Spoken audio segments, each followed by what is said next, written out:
Empire of the Sun is a 1987 American epic coming-of-age war film directed by Steven Spielberg and written by Tom Stoppard, based on J.G. Ballard's semi-autobiographical 1984 novel of the same name.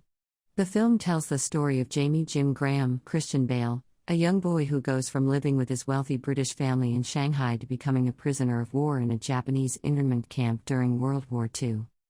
Becker and David Lean were originally to direct before Spielberg came on board, initially as a producer for Lean. Spielberg was attracted to directing the film because of a personal connection to Lean's films and World War II topics. He considers it to be his most profound work on the loss of innocence. The film received positive reviews, but was not initially a box office success, earning only $22 million at the U.S. box office, but it eventually more than recouped its budget through revenues in other markets. Plot. Amid Japan's invasion of China during World War II, Jamie Jim Graham is a British upper-middle-class schoolboy enjoying a privileged life in the Shanghai International Settlement. After the attack on Pearl Harbor, Japan begins occupying the settlement. As the Graham family evacuate the city, Jamie is separated from his parents in the ensuing chaos. Jamie makes his way back to their house, assuming they will return. After a length of time alone and having eaten a little remaining food, he ventures back into the city. Hungry, Jamie tries surrendering to Japanese soldiers, who ignore him. After being chased by a street urchin, he is taken in by two American expatriates and hustlers, Basie and Frank. Unable to sell Jamie for money, they intend to abandon him in the streets, but Jamie offers to lead them to his neighborhood to loot the empty houses there. Jamie is surprised to see lights on in his family home and thinks his parents have returned, only to discover it is occupied by Japanese troops. The trio are taken prisoner, transported to the Lunghua Civilian Assembly Center in Shanghai for processing, and ultimately sent to an internment camp in Suzhou. It is now 1945, nearing the end of the Pacific War. Despite the terror and poor living conditions of the camp, Jim survives by establishing a successful trading network, which even involves the camp's commander, Sergeant Nagata. Dr. Rollins, the camp's British doctor, becomes a father figure and teacher to Jim. Jim also visits Basie in the American POW barracks, where he idolizes the Americans and their culture. One night after a bombing raid, Nagata orders the destruction of the prisoners' infirmary as a reprisal, but stops when Jim eloquently begs forgiveness. Through the barbed wire fencing, Jim befriends a Japanese teenager who is a trainee pilot. One morning, at dawn, the base is suddenly attacked by a group of American P-51 Mustang fighter aircraft.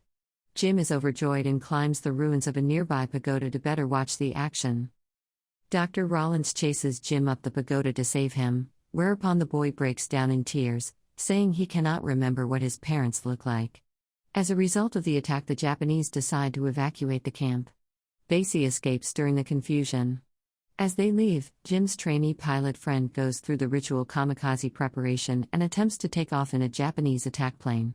The trainee is devastated when the engine sputters and dies. The camp prisoners march through the wilderness, where many die from fatigue, starvation, and disease. Arriving at a football stadium near Nantao, where many of the Shanghai inhabitants' possessions have been stored by the Japanese, Jim recognizes his parents' Packard car. He spends the night there with Mrs. Victor, a fellow prisoner who dies shortly thereafter, and later witnesses flashes from the atomic bombing of Nagasaki hundreds of miles away. Jim wanders back to the Suzhou camp.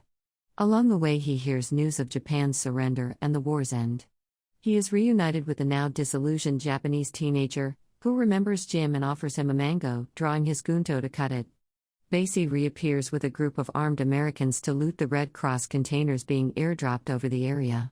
One of the Americans, thinking Jim is in danger, shoots and kills the Japanese youth.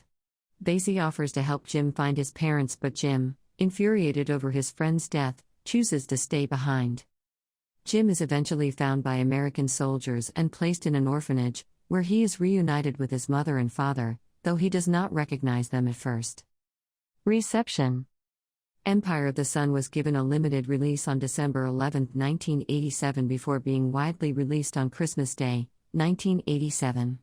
The film earned $22.24 million in North America and $44.46 million in other countries, accumulating a worldwide total of $66.7 million, earning more than its budget but still considered a box office disappointment by Spielberg. Critical response. Review aggregation website Rotten Tomatoes gives the film an approval rating of 76% based on reviews from 58 critics, with an average rating of 6.8. The site's critical consensus reads, "One of Steven Spielberg's most ambitious efforts of the 1980s, Empire of the Sun remains an underrated gem in the director's distinguished filmography." Metacritic calculated an average score of 62 out of 100 based on 22 reviews, indicating generally favorable reviews. Audiences polled by CinemaScore gave the film an average grade of B+ on an A+ to F scale.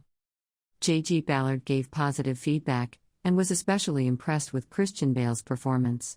Critical reaction was not universally affirmative, but Richard Corliss of Time stated that Spielberg has energized each frame with elusive legerdemain and an intelligent density of images and emotions. Janet Maslin from the New York Times said Spielberg's movie-conscious spirit gave it a visual splendor, a heroic adventurousness, and an immense scope that make it unforgettable. Julie Chalamone of the Wall Street Journal wrote that the film was an edgy, intelligent script by playwright Tom Stoppard. Spielberg has made an extraordinary film out of Mr. Ballard's extraordinary war experience.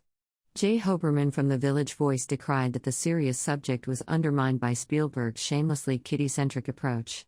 Roger Ebert gave a mixed reaction. "Despite the emotional potential in the story, it didn't much move me. Maybe, like the kid, I decided that no world where you can play with airplanes can be all that bad." On his TV show with Gene Siskel, Ebert said that the film is basically a good idea for a film that never gets off the ground. Siskel added, "I don't know what the film is about.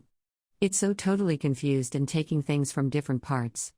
On one hand, if it wants to say something about a child's eye view of war, you got a movie made by John Borman called Hope and Glory that was just released that is much better, and much more daring in showing the whimsy that children's view of war is. On the other hand, this film wants to hedge its bet and make it like an adventure film, so you've got like Indiana Jones with the John Malkovich character helping the little kid through all the fun of war. I don't know what Spielberg wanted to do." Awards. The film won awards from the National Board of Review of Motion Pictures for Best Film and Best Director, and Bale received a special citation for Best Performance by a Juvenile Actor, the first National Board Award bestowed on a child actor.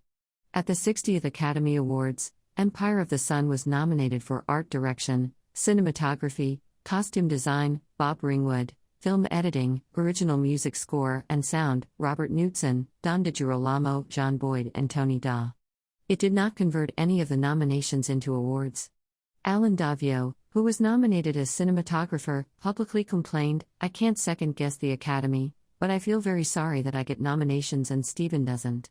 It's his vision that makes it all come together, and if Steven wasn't making these films, none of us would be here." The film won awards for cinematography, sound design, and music score at the 42nd British Academy Film Awards. The nominations included production design, costume design, and adapted screenplay. Spielberg was honored for this work by the Directors Guild of America, while the American Society of Cinematographers honored Alan Davio. Empire of the Sun was nominated for Best Motion Picture, Drama, and Original Score at the 45th Golden Globe Awards. John Williams earned a Grammy Award nomination.